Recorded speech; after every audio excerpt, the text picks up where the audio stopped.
Oi, eu sou a Bárbara, sou professora de português. Nós estamos trabalhando o módulo de português do Enem.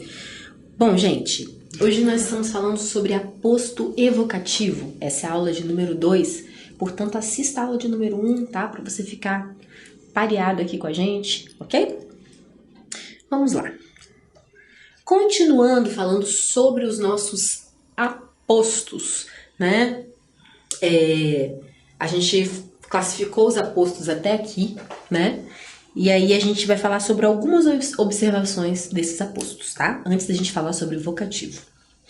Os apostos, em geral, destacam-se por pausas indicadas na escrita, por vírgulas, dois pontos ou travessão. Não havendo pausas, não haverá vírgulas, né? Como a gente viu ali o caso na outra aula, a gente viu o caso do aposto especificativo, né? Quando a gente fala o poeta Manuel Bandeira, né? A Rua Augusta, o Rio São Francisco,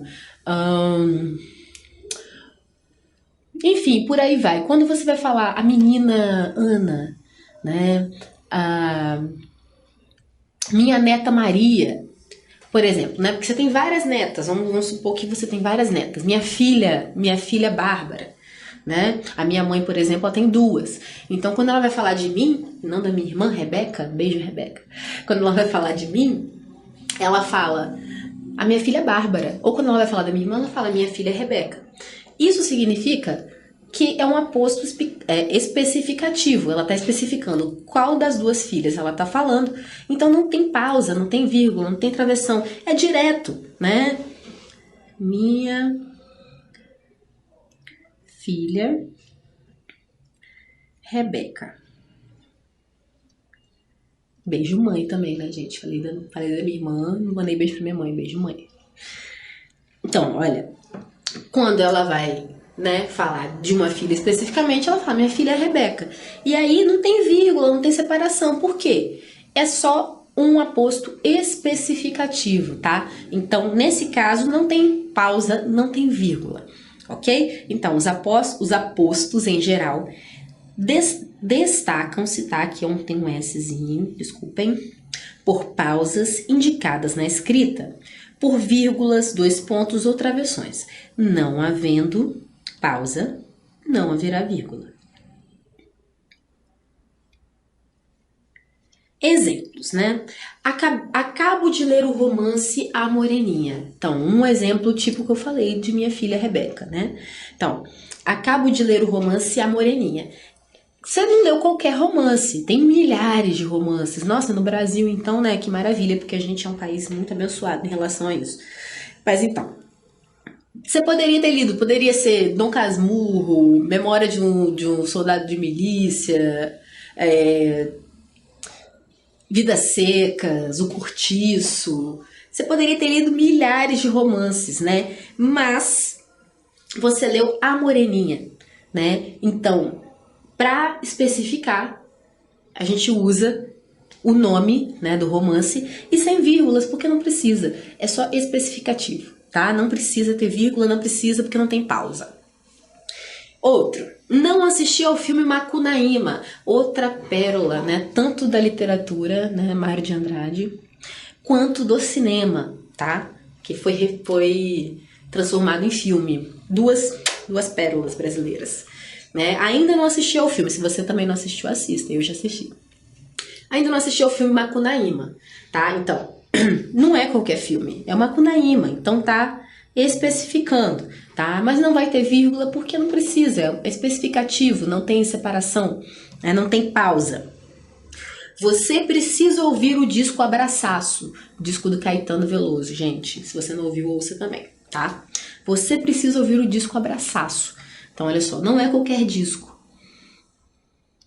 É um disco específico do Caetano. Ele tem milhares de discos maravilhosos, mas é esse especificamente, né? Poderia dizer também, você precisa ouvir Cinema Transcendental, que é o meu preferido. Então, né? Também viria aqui especificativo sem vírgulas, né? Sem pausa.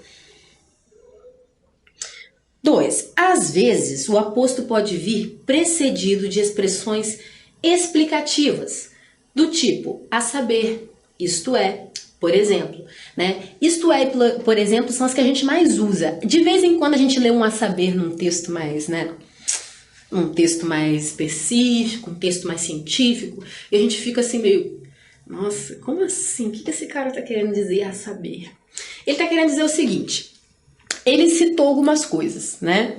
Vamos lá, o Brasil tem vários rios que cortam o país, né? Que banham o país. A saber, São Francisco, Rio Negro, Iguaçu e blá blá blá, né? Então, o a saber é exatamente um isto é ou um por exemplo. Significa a mesma coisa, tá? É só um jeito mais refinado de dizer, por exemplo, ou isto é, ou outro que a gente pode dizer, ou seja, tá? E por aí vai. Você pode introduzir o seu aposto, né, de diversas formas, né, com diversas frases explicativas. Exemplos, né? Alguns alunos, a saber, Marcos, Rafael e Bianca, não entraram na sala de aula após o recreio. Ih, essa galera aí, ó, vai se dar mal. Então, né, a saber, né, quem são essas pessoas que não entraram? Marcos, Rafael e Bianca, tá? Outro. Fomos todos ao parque, isto é, eu, Marcos e Pitoco, né? O isto é, logicamente, está relacionado a todos, tá, gente? Isto é, quem fomos? Eu, Marcos e Pitoco. Pitoco deve ser um animal de estimação, um cachorro, talvez. Ou só um amigo que chama Pitoco no apelido, pode ser também. E também, né, não preciso nem dizer que a saber tá falando de alguns alunos aqui, né? Esse aposto tá falando de alguns alunos. O aposto pode aparecer antes do termo que se refere. Sim, o aposto não precisa estar sempre depois do termo, gente. Ele pode aparecer antes, tá? Isso é uma coisa que é comum, tá? Vamos ver. Código universal, vírgula. A música não tem fronteiras, né? Então, a música, né, é o termo que está sendo especificado pelo aposto, que já veio antes, né? A música é um código universal, todo mundo gosta, todo mundo conhece, todo mundo entende, né? Não existe alguém que não entenda a linguagem musical, tá? Então, é um código universal, a música não tem fronteiras, ok? Inclusive as pessoas surdas conseguem ouvir a vibração, tá, gente? Não pensem que pessoas surdas não entendem música, porque elas entendem sim. Elas só não ouvem como a gente, mas elas ouvem do jeito delas, tá? Irmãs de consideração, Ana e eu jamais nos separamos, né? Então, olha, a Ana e eu, né, somos irmãs de consideração. Só que isso veio antes, né? Irmãs de consideração, Ana e eu jamais nos separamos.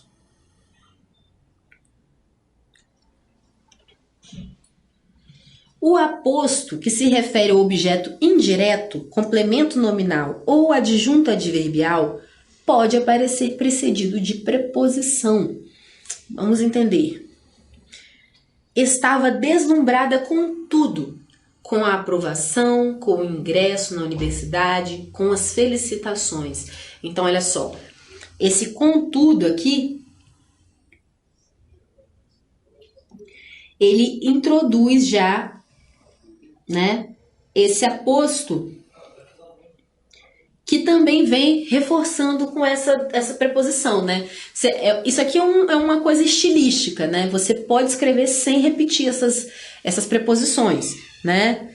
Ó, você pode escrever, estava deslumbrada com tudo, com a aprovação, o ingresso na universidade, as felicitações, né? Ou, estava deslumbrada com tudo. 2 pontos, a aprovação, o ingresso na universidade, as felicitações, né? Você não precisa repetir o com, né? Mas faz parte de uma estilística que a pessoa quis mostrar que, pô, você tava com tudo mesmo, tava muito, muito deslumbrada, né? E quem se deslumbra com algo, né? Então, é um verbo transitivo indireto. E o com, né, introduz o seu objeto indireto. Qual é o objeto indireto? Com a aprovação, com o ingresso na universidade, com as felicitações, tá? Agora o vocativo, vamos entender o vocativo. Vocativo é simples, a gente usa todo dia, né? Às vezes a gente pode não saber o que é, mas eu acredito que você sabe sim. O vocativo é um termo que não possui relação sintática com outro termo da oração. O que significa não possui relação sintática?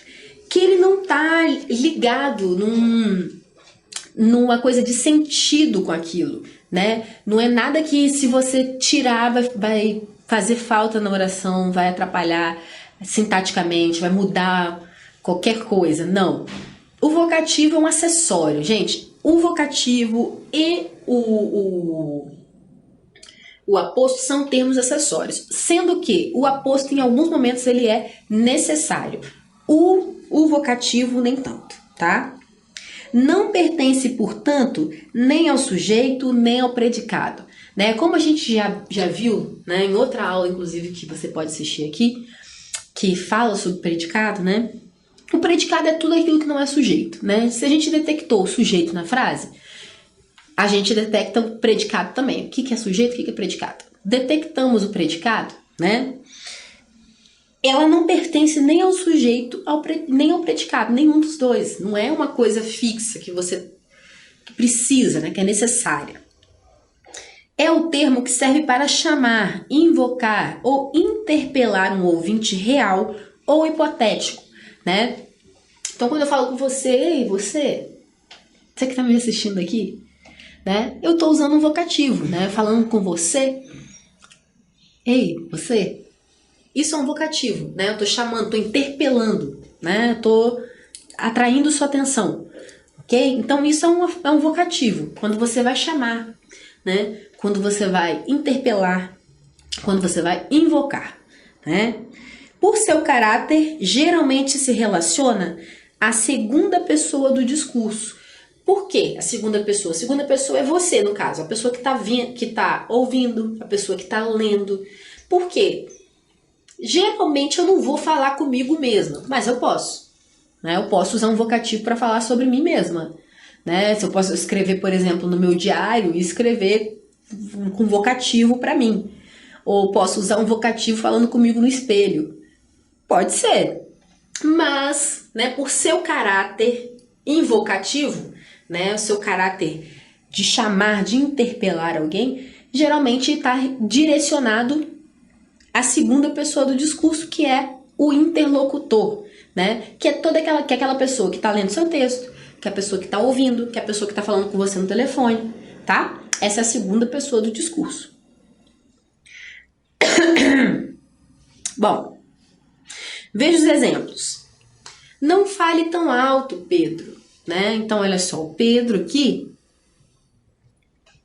o Pedro é o vocativo, né? Toda vez que você vai direcionar o seu discurso para alguém, né, para qualquer pessoa que seja, para qualquer nome, você não precisa falar o nome da pessoa, pode ser,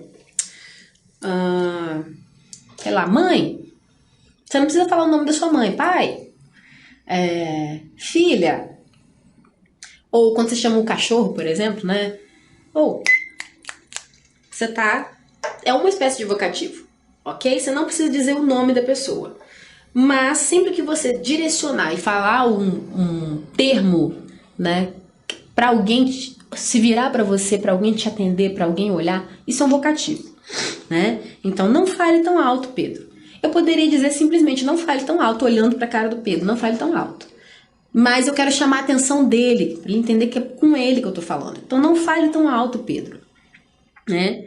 Outro. Senhora reitora, queremos nossos direitos. Então, senhora reitora, olha só, né? O vocativo pode ser desses maiores também, né? Não precisa ser um nome simples, ou mãe, ou pai. Pode ser um desses nomes grandes, assim, né? Senhora reitora, senhor diretor, né? Senhor, sei lá, vossa excelência. Você pode falar, né? Isso é um pronome de tratamento, lógico, vossa excelência, mas se você está se direcionando a alguém, chamando, se torna um vocativo, ok? Sem, logicamente, deixar de ser um pronome de tratamento, ok?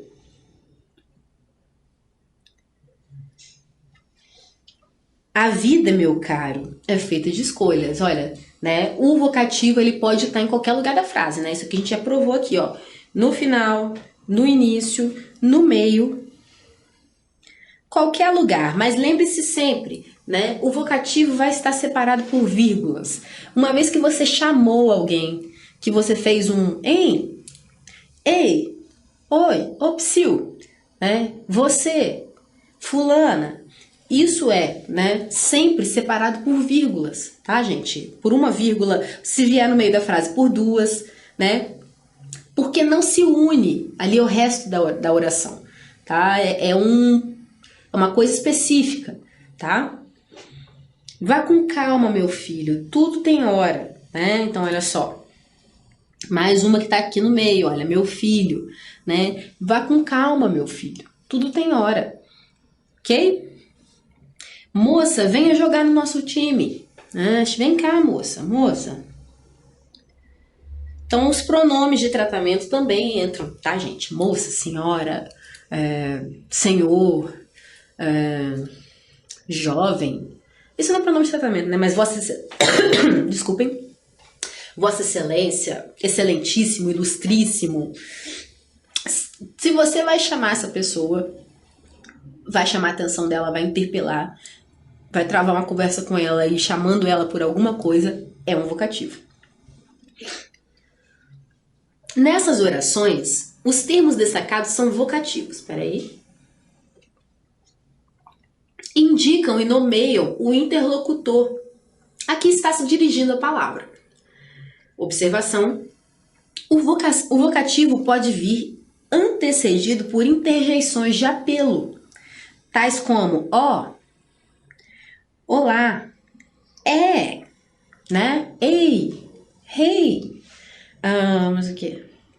Eu acho que tem bastante exemplo aí, né? Então ele pode vir, né, com essas interjeições, né, que reforçam que você está chamando, que você está querendo chamar a atenção da pessoa. Ei, né? Ei, você aí do fundo, né? Então, você está querendo chamar a atenção, interpelar. Exemplo. Ó Cristo, né? Isso é um vocativo, tem uma interjeição, né? Ó Cristo, iluminai-me em minhas decisões. Quando você fala com Deus, você está usando um vocativo, Pai, né? Ó Deus, Senhor, né? Um vocativo. Olá, professora, a senhora está muito elegante hoje. Obrigada. Não foi eu que escrevi, tá, gente? Esse exemplo, só para vocês ficarem assim, ai, nossa, ela se acha, não. Enfim. Gente, temos que estudar mais. Essa frase aqui, né? Putz, essa frase diz tanto. Enfim. Mas vejam, percebam, né? Todos eles têm interjeições, tá? Então, ó Cristo. Olá, professora. Gente, né? Isso aqui é mais assim, gente. Quando a pessoa fala assim, já vem alguma coisa que não é tão legal. Então, gente, que a gente precisa prestar mais atenção nisso, né? Gente, a gente precisa ficar mais ligado nisso aí. A gente precisa, né? Então, todos esses casos com interjeições. Agora, distinção entre vocativo e aposto. O vocativo não mantém relação sintática com outro termo da oração. Por exemplo, crianças, vamos entrar. Querida, vá se deitar, já é tarde. Pai, o almoço estava uma delícia. Vamos sair para dançar hoje, minha gente? Né? Então, olha só. Nesse caso aqui, crianças, vamos entrar? Né? Crianças, vamos entrar. Aliás, não é uma pergunta, né? Eu poderia simplesmente dizer, vamos entrar. Né? Olhar para as crianças e dizer, vamos entrar. Né? Então, pode cortar, né? Não tem problema. Então, não tem uma relação sintática, né? Querida, vá se deitar, já é tarde. Eu posso simplesmente virar para querida e dizer, vá se deitar, já é tarde. Né? Eu não preciso usar o querida. Pai, o almoço estava uma delícia. Eu posso virar pro meu pai e dizer, pai, o almoço estava uma delícia. Não preciso dizer, pai. Né? Vamos sair para dançar hoje? Posso falar com a galera, né? Vamos sair para dançar hoje? Mas eu posso dizer, vamos sair para dançar hoje, minha gente? Vamos, hoje é, sei lá, hoje é quinta-feira, não é dia de dançar, mas... Não, todo dia é dia de dançar. Eu danço em casa mesmo quando não é dia de dançar. Então tá, vamos sair para dançar hoje, minha gente? Ou, vamos sair para dançar hoje? Né? Então, não tem uma relação. Você pode simplesmente não se relaciona com nenhum termo. O aposto mantém relação sintática com outro termo da oração. Qual termo? O termo a que ele se refere, né? Por exemplo, a vida de Moisés, grande profeta, foi filmada, né? Então, Moisés, né, é sujeito. Não, mentira. A vida de Moisés, né, é sujeito, porque a vida dele que foi filmada, certo?